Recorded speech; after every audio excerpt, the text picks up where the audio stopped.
sëriñ bi yaa raw ci penku bi yow yaa raw ci sowu bi yow yaa raw ci réew yamin yaa raw ca ganaar yaay njiit ci penku bi yow yaay njiit ci sowu bi yow yaay njiit ci réew yamin yaay njiit ca ganaar yaa gën ci penku bi yow yaa gën ci sowu bi yow yaa gën ci réew yamin yaa gën ca ganaar yaa man ci penku bi yow yaa man ci sowu bi yow yaa man ci réew yamin. أعوذ بالله السميع العليم من الشيطان الرجيم بسم الله الرحمن الرحيم الحمد لله والصلاة والسلام على أشرف المرسلين سيدنا محمد المكين وعلى آله وصحبه ومن تبعهم بإحسان إلى يوم الدين. mbokk jullit yi mbokk taalibe yi ñuy seetaan ci Kër Niang TV ñi ngi am mbégte bu baax di leen nuyu di leen gërëm di leen ziyaara te di leen dalal jàmm ci seen émission bii di jàngatu ndongo daara ni ñu ko baaxoo defee rek réew mi ñu bari dañoo jàpp ni képp koo xamante ni nekkoo ci école français bi rek tekki woo fi dara wala sax waroo am kàddu ci réew mi ni ñu ko xamee bu mbir xewee ci réew mi bu ndee laaj jàngkat tubaab la ñuy woo ñu toog ci plateau télévision yi waaye yemuñ ca buñ dee def micro trottoir sax dañuy dem ci ñi nga xamante ni mooy ci ñi jàngkat tubaab moo xam ñu dem université wala ñu dem ci lycée yi wala ñu dem ci feneen ak feneen ak feneen. ànd ak loolu lépp nag moo tax ñun ñi nga xamante ni ci daara ji la ñu bàyyeekoo nekk ay ndongo daara ba fii ñu toog di wax ak yéen ñun ñu jël suñu émission tuddee ko jàngatu ndongo daara. ndongo daara yi jàngat bi nga xamante ni moom la ñu am ci réew mi ak gis-gis bi duma am benn complexe wala benn jafe-jafe ci firnde que ni man ab ndongo daara laa ndaxte li baax ci réew mi ndongo daara yi ñoo ko fi def waaye yemuñ ca tey buñ tànnuloon buñ doon def bilan rek ñu ni kenn ku ci nekk li nga def ci réew mi jël ko yóbbu ñu génnee ci école français bi ak ñu génnee ci daara ji dafa naa kon ñu jóge koo ci daara ji bu ñu génnee li ñu yor réew mi li fi des du bari. comme Serigne Mbuub wala Xelkom wala yeneen daara yi ni ñu ko xamee moo tax suñu émission bi ñu tuddee ko jàngatu ndongo daara tey nag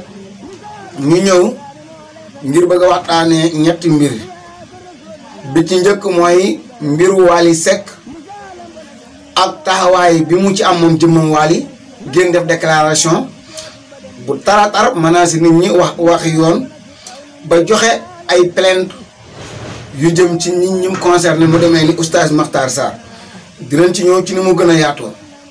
bu ñaareel bi mbiru Cheikh Yérim Seck ak doomam jooju ak ni ko média bi traité ak façon doxal yi ci amee ak bu nekkoon ni loolu ko dal noonu moom doomi Cheikh Yérim Seck ji ndax bu daloon ab ndongo daara wala mu dal ab sëriñ daara ndax taxawaay bi ci média bi am noonu lañ ci amee bu fekkoon ni ab donga daara la wala ab sëriñ daara bu ñaareel bi nag mbiru TFM ak 2STV ni nga xamante ni moo ci am ci mbiru Ndiaga Ndour ba ñu def ko contrôle judiciaire ndax ku ñu jàpp flagrant délit contrôle judiciaire la na war a def comme ni ñu ko defee Ousmane Sonko ci mbiru Adji Sarr ak jamono ji nga xamante ni fi réew mi toll nga gis koo xamante ni 30 000 lay sàcc wala ginaar comme ni ñu ko defee rek ñu def la mandat de dépôt xoola Pam Ndiaye mbiru 500 000 lañ ko jàppee Pam Ndiaye journaliste Walfadjri ñu daal di ko def mandat de dépôt direct mbiru 2STV ak TFM contrôle judiciaire lañ ci am ak preuve yi nga xamante ni yëpp am na ci ak jafe-jafe yi nga xamante ni sénégalais yi am nañ ko ci gis-gis bi ñu am ci TFM waaye tamit jëf yi ñuy jëf ci seen diggante ak TFM fi ñuy njëkkee mooy oustaz Makhtar Sarr génn na wax ñu rafetlu bu baax li mu wax man awma benn inquiétude ci oustaz Makhtar Sarr yàlla xam na ko xam gi ma ko xam dëggu gi mu dëggu ak bëgg gi mu bëgg réew mi rawatina mbir mi ni mu ko defee mu nekk loo xamante ni ak jaamu yàlla la ko jàppee jàpp ni yàlla rek moo ko ciy fay moom ak Babacar Mbuub moo tax ay plainte yi nii jaaxalu leen oustaz Makhtar Sarr jot naa ko fi téléphone benn jour ñuy waxtaan ma ni ko lenn bokk na ci tax ma jàpp la mooy que ni li nga ne yow li ngay def yàlla rek moo tax nga di ko def bu ñëpp bàyyi woon yow doo nga des ci nga def ko tayit nga dee ci xeexal l'islam moo la gënal ngay nekk ci ay parparloo ak di ay intérêt yoo xamante ni moo am ci réew mi comme ni ko ñu bari defee ci Sénégal nga xamante ni seen ay propre intérêt la ñuy calculer moo tax bu ñu dee wax dañ ciy fay bor wala ñu ciy lebale. moo tax émission tey bii waxuñu ak ñi nga xamante ni dañoo far nit ki noonu waxuñu ak ñi nga xamante ni tamit seen ay xol la ñuy déglu wala ñi nga xam dañuy déglu jël seen ay xel def ko ci seen ay poos di déglu ngir boo waxee li leen neex ñu dégg ko ni waaw yaa fi gën a baax yaa fi ëpp xam-xam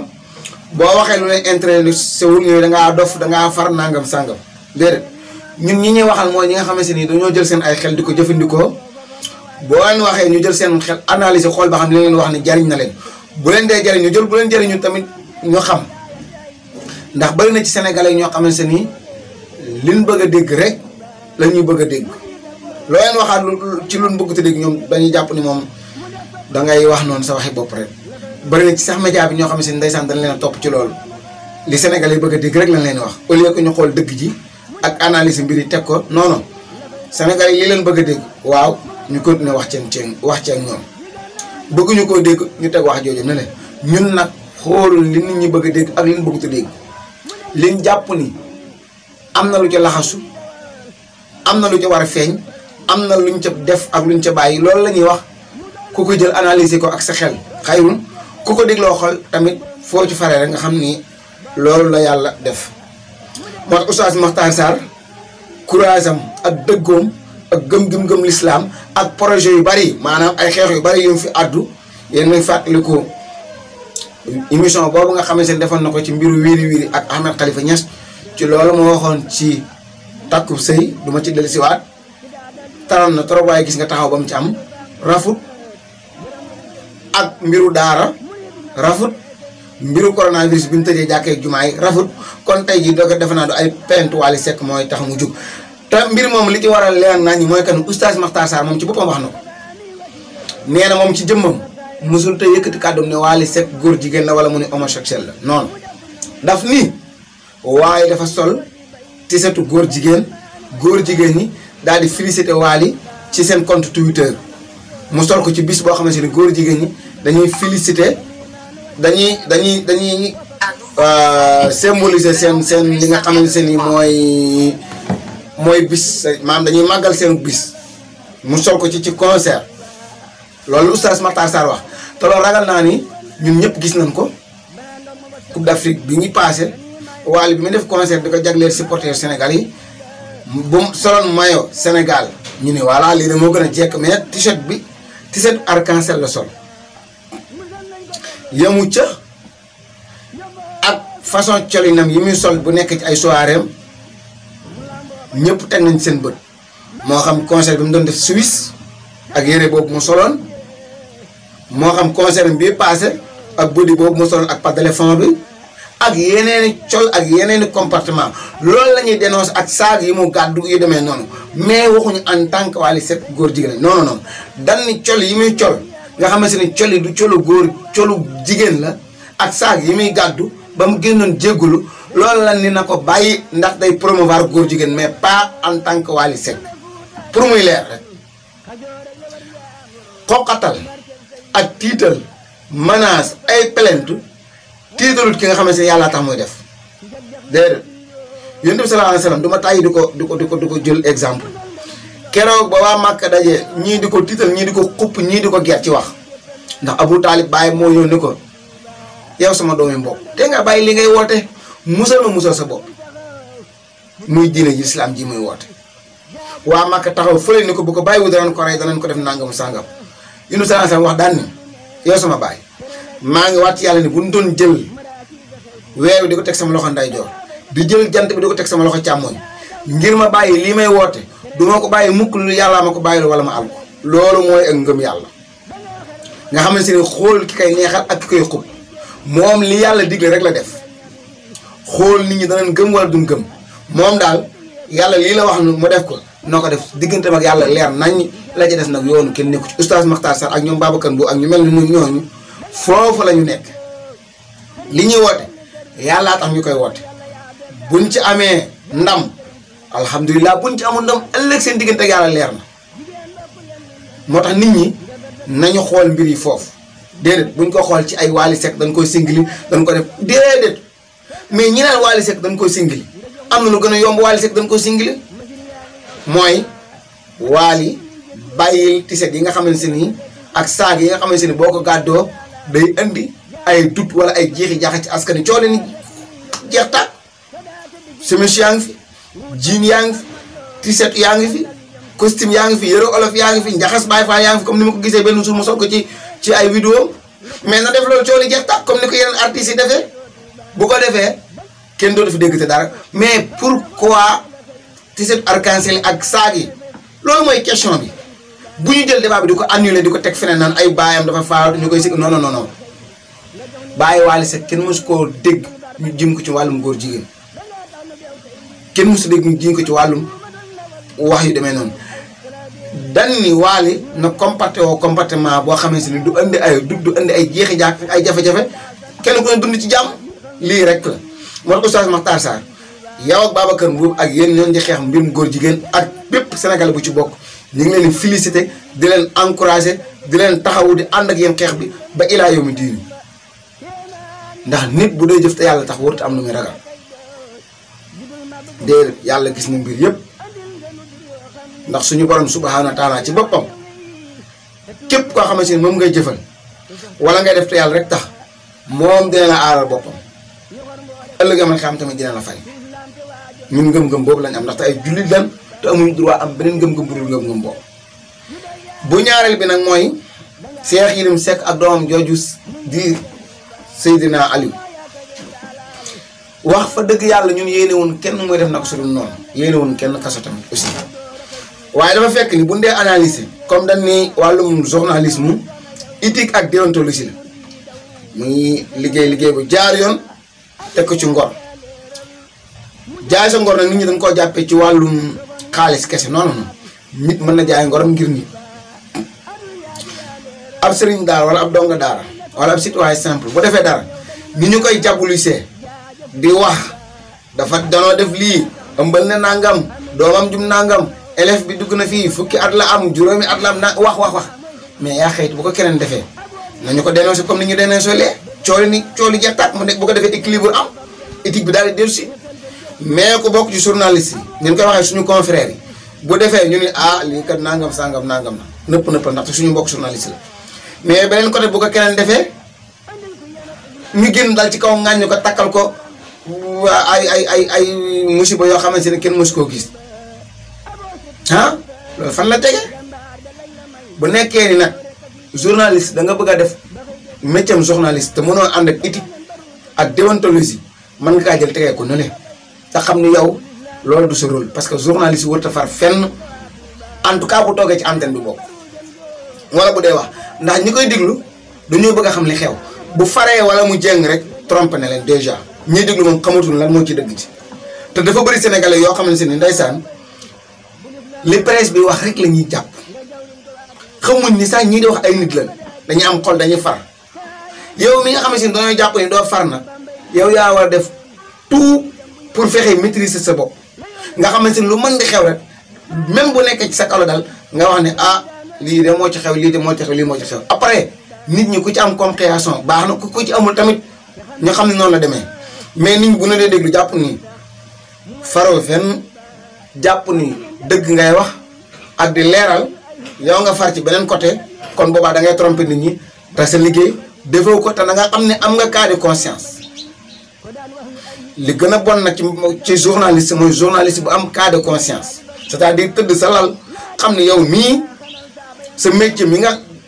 diggante ne da nga ko def na mu waree defee woo ko noonu à cause ay intérêt personnel wala xaalis bu la jox wala ay menaces wala guerre corruption yi demee noonu moo tax mbirum Cheikh Yérim Seck wax dëgg yàlla war nañu ko mën a analyser wala ñu jàngatee ko comme ni ñu jàngatee yeneen mbir yi ci des nga xamante ne ay nit ñoo koy def ak yeneen ak yeneen loolu nag Sénégalais yi yéen a war a rendre compte ci loolu xam que ni ñii ñuy déglu loolu dal ci seen kaw daal ñoom dañ koy bayal waaye lu dal ci nitu daara yi nag rawatina sëriñ daara yi ak imaam yi ñoom lañ gën a sonal ndeysaan. imaam sangam def na nangam sëriñ daara sangam def na sangam bañ nañ ko sax ba duñ wax sëriñ comme sëriñu aada gis nañ ni ko nit ñi songee léegi sëriñ daara yi leen gën a ñeme ñi représenté yàlla ci kaw suuf ndax xayrukum man ta'allama al-qur'ana wa 'allamahu waaye inna nahnu nazzalna zikra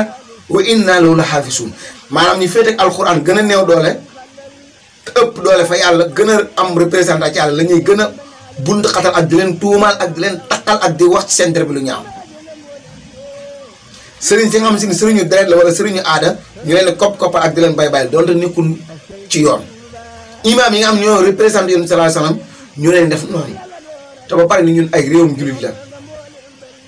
mais faaw ñu xoolaat li ñuy def te yàlla tax nañu xoolaat li ñuy def gis nga nag dëgg la nit ki mën nga ne gëm nga yàlla waaye sa ak ngëm-ngëm mënut a feeñ loolu say jëf nit mënuñoo jël ay waxam bàyyi ay jëfam déedéet nit ñi li ñuy jëf ci seen diggante sëriñ daara ak imaam yi bàyyi sëriñu tariyaax yi ak sëriñu aada yi wax dëgg yàlla war nañ ko mën a xoolaat rawatina nag suñu médias yi nga xamante ni population bi jàpp nañ ni loolu wax rek dëgg la moo xam ne ñoom rek la ñuy topp moo tax di am équilibre ci li ñuy analyser ak di ci xool suñu diggante yàlla di xool ngor ak diine daf ciy am solo bu baax a baax dañuy gàttal rek ñu ñëw ci li nga xamante ne moom moo ne mbiru 2STV ak TFM ni ñu ko xamee ki nga xamante ni moom moo di Pape Ndiaye bu Walfadjri ci mbiru 500.000 lañ ko jàpp def ko mandat de dépôt ay xale yoo xamante ni ci ay manifestation lañ leen jàpp def leen mandat de dépôt ba léegi ñu ngi ci kaso bi ay nit yoo xamante ni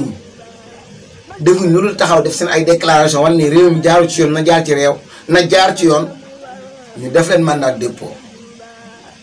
ñu sàcc ginaar mandat de dépôt escroquerie mandat de dépôt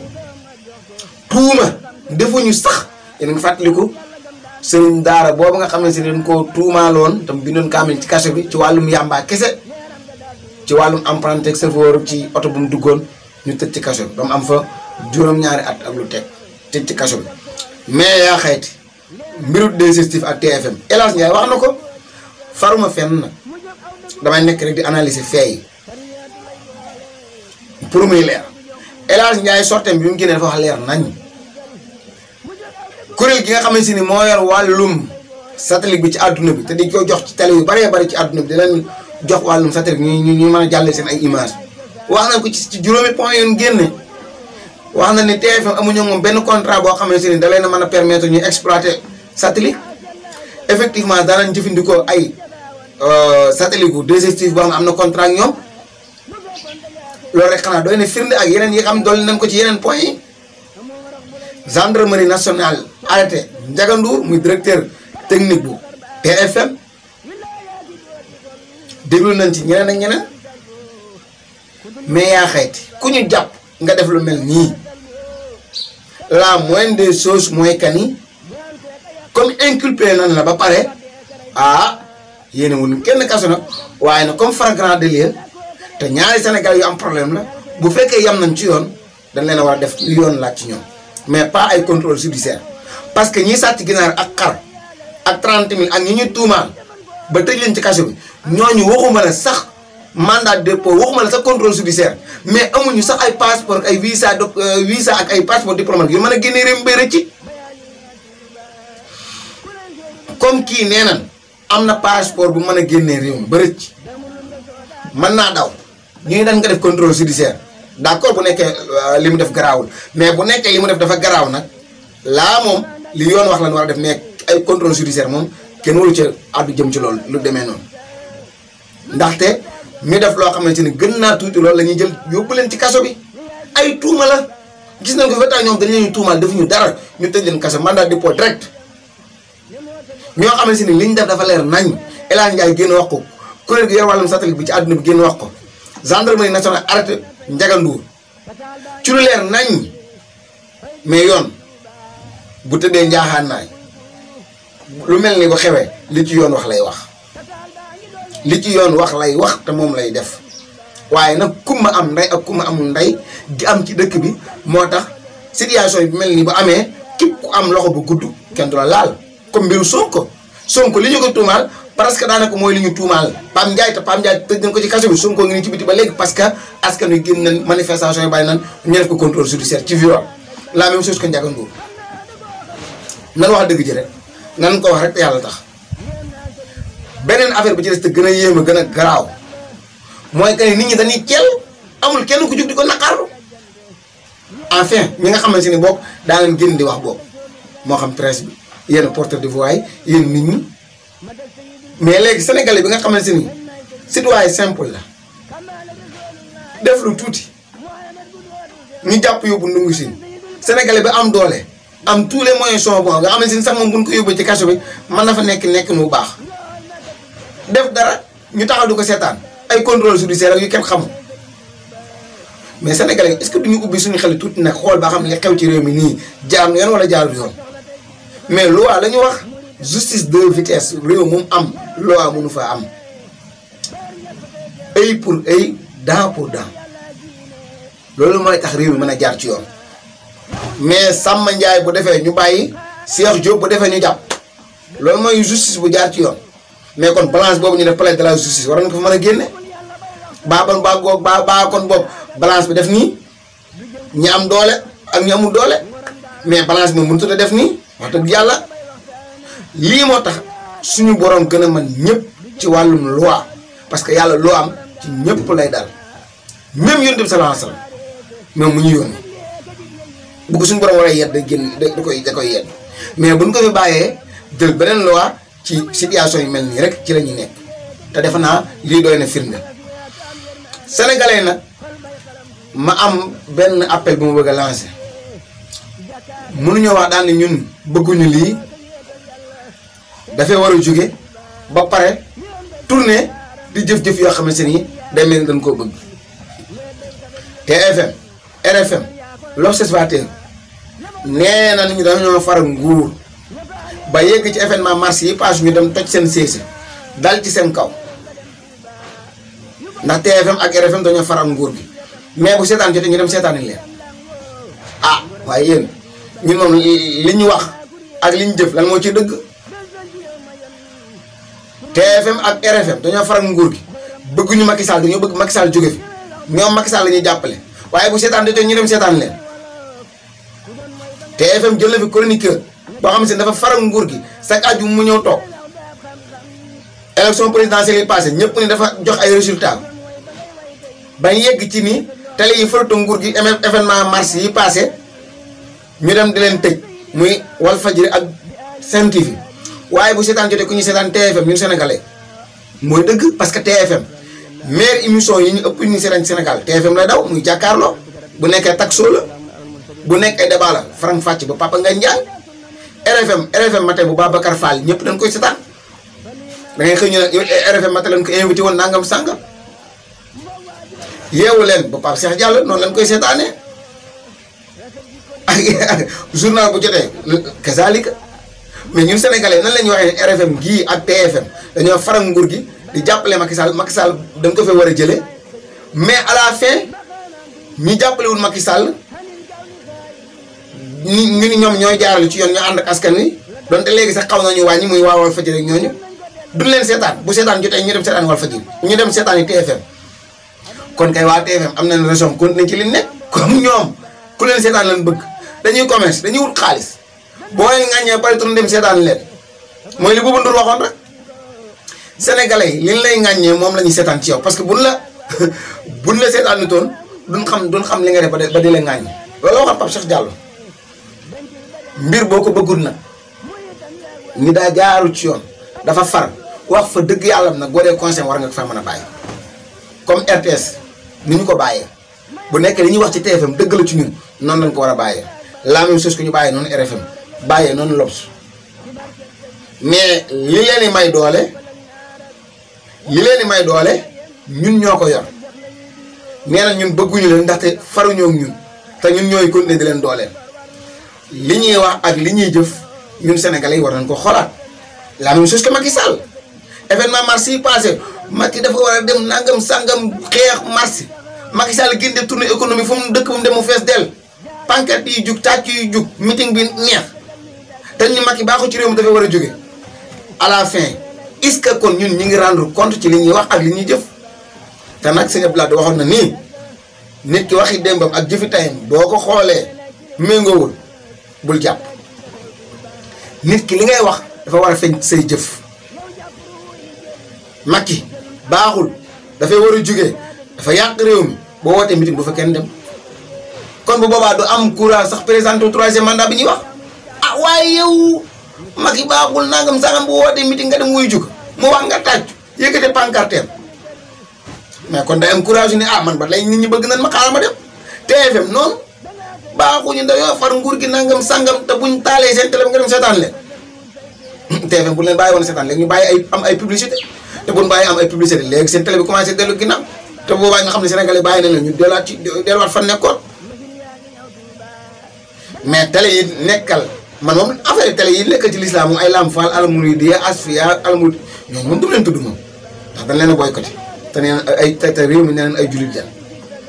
mais bu fekkee ci wàllum àdduna rek la nguur gi ku bëgg réew mi ku bëgg réew mi mënuñu tuumal waa TFM ni leen tuumal ba song leen ba pare ñu tourné di leen seetaan loolu moom man sama conscience mënut a jàpp loolu wax fa dëgg yàlla désolé mais nag c'est la triste réalité mënuñu ko bañ léegi nag li ci des mooy ñun sénégalais yi bëggugun ba tey fii ñu nekk ñu jóge fi ndaxte kan mbir ku ko bëgg a xeex faaw nga nangoo muñ ndaxte diggante summeeku ak solo rafle xaj na ci bu ñu bëggee jóge fii ñu nekk dem feneen faaw ñu nangoo muñ li nga xamante ni dañoo yitteel dañ koo bëgg mi ngi mel ni Youssou Ndour rek fu mu wootee soirée mu fees dal di ko na xam ne Youssou Ndour kaasu intérêt sénégalais moom daal boo xamee ni nguur gaa ngi bëgg a daan mu taxaw fële sànni ay xeeram comme ni mu ko defoon ci Ablaye Wade ànd ak moom ba 23 juin jot nga xamante ni nguur gi yàq na mi ngi bëgg a daanu mu toll Paris woote téléphone dal ci kaw Ablaye Wade wax lu ko neex dem taxaw mouvement fekkee ñu ci boole kan moo déggati mouvement ba ndax Abdoulaye Wade lam daan def dafa gën a yées li Macky Sall def ana la moo tax dégguñu Youssou Ndour ñàkk a dégg Youssou Ndour doyuñ ci de waaye télé mbéeg rajo bi ñëpp xam nañ fi ñu féete waaye bu wootee soirée ñu dem dugal ba mu fees del jàpp ay télém seetaan lire journalam déglu rajo ba pare ñu ni kii baaxul bëgguñu ko mais duñu xool li ñuy def moo tax télé yi nga xamante ni dañuy féete ak askan wi dana nan ni ah waa ñun sénégalais yi ñu dimbali moom à la fin lan moo xew ci ñoom ñun ñi nga leen jàppale ba pare ñu war ñu ginnaaw donte sax man jàpp ma ni télé yi Sénégal yi ànd nañu ak askan wi à 100% non man moom jàpp ma loolu dañuy mbasante rek daal jënax ci pax rek jënax ju bëri pax la ñuy doon tey bu laalee fii suba ñu wokk fee suba ñu wokk fee lépp nañu def ko ci seen ay intérêt rek ngir mën a duufal seen ay poche wala maintenir seen ay employé wala sax seen kii seen li nga xamante ni moom moo di seen chiffre d'affaires waaye Walfadjri bu Sidy Lamine Niass ci manifestation bu journal Masanu jot diw sàngam dëkk sàngam courant bu coupé na dëkk sàngam amuñu ndox dëkk sàngam takk nañ morsoy xonk ak bu léegi mu wax dëgg yàlla wutan donte nag ñoo fi tane ndax ay jàmbaar lan wax fa dëgg yàlla ay jàmbaar lan ñoo fi tane mais nag ligne éditoriale bi moom am na lu ci wàññeeku kon daal fi may tàggatoo ak yéen mooy kan ñun sénégalais li ñuy wax ak li ñuy jëf dëppoowul kon nag jaaraguñ ci yoon pour jóge ci situation yi nga xam se ni moom la ñu nekk ñu ngi jéggalu lu baax bu fekkee kàddu yi am na lu ci dëgër ñu ngi leen di sant bu baax di leen gërëm di ñaan ngeen continuer abonné suñu chaîne bi di ko soutenir di j'aime boole ko ay commentaire képp ko am loo bëgg a wax boo ñu ko waxee incha allah rabbi danañ ko liir te buñ ci amee tontu danañ ci ñëw ci ni mu gën a. asalaamaaleykum wa rahmatullahi wa barakaatu. jërë ngeen jëf. sëriñ bi yaa raw ci penku bi yow yaa raw ci sowu bi yow yaa raw ci réew yamin yaa raw ca ganaar yaay njiit ci penku bi yow yaay njiit ci sowu bi yow yaay njiit ci réew yamin yaay njiit ca ganaar yaa gën ci penku bi yow yaa gën ci sowu bi yow yaa gën ci réew yamin yaa gën ca ganaar yaa man ci penku bi yow yaa man ci sowu bi yow yaa man ci réew yamin